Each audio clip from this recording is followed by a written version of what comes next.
Autre chose, il s'est ouvert ce vendredi à Kinshasa, la deuxième réunion extraordinaire du comité technique spécialisé sur la défense, la sûreté et la sécurité de la CEEAC, un conseil de ministres de cette organisation sous-régionale dont le but était d'évaluer les progrès réalisés par cette structure et de déterminer les actions futures dans le domaine de la paix, la sécurité et la stabilité.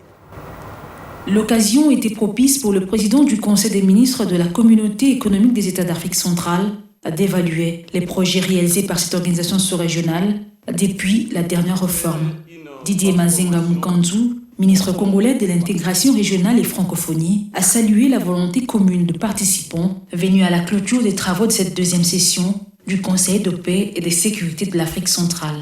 Cette deuxième session du comité technique spécialisé sur la défense, la sécurité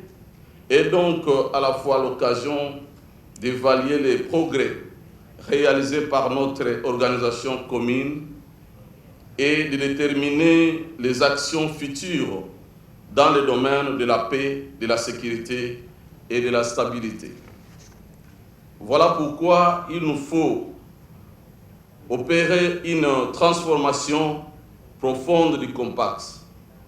pour le rendre plus efficace face aux multiples défis qui nous interpellent. La persistance des crises et des conflits armés met en relief la nécessité d'une action plus soutenue dans le domaine de la prévention et plus globalement celle du renforcement de nos capacités de règlement et de gestion des conflits. C'est pourquoi, au cours de ces assises, je vous invite à réfléchir profondément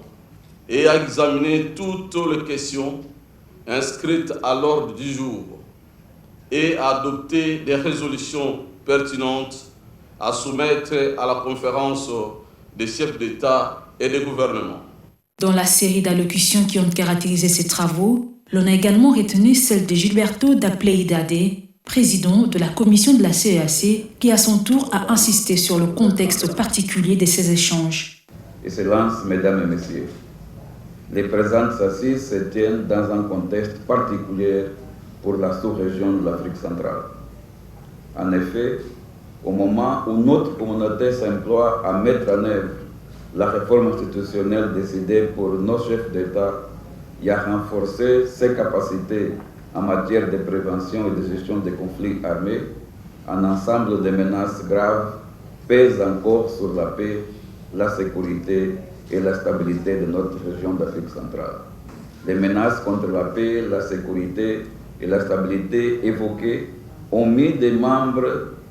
de nombreuses communautés de certains de nos États membres sur le chemin de l'exil vers les pays voisins et d'autres régions de leur propre pays à la recherche de la sécurité. Excellences, Mesdames et Messieurs, nos efforts de prévention des conflits doivent aller au-delà de la prévention opérationnelle et s'inscrire aussi dans la dynamique et logique de la prévention structurelle. La République démocratique du Congo, grand pays au cœur de l'Afrique, continuera à porter toute sa contribution et à jouer son rôle dans ce vaste chantier de la mise en place en Afrique centrale d'un dispositif de flexibilité, d'organisation et d'efficacité pour faire face aux défis du moment.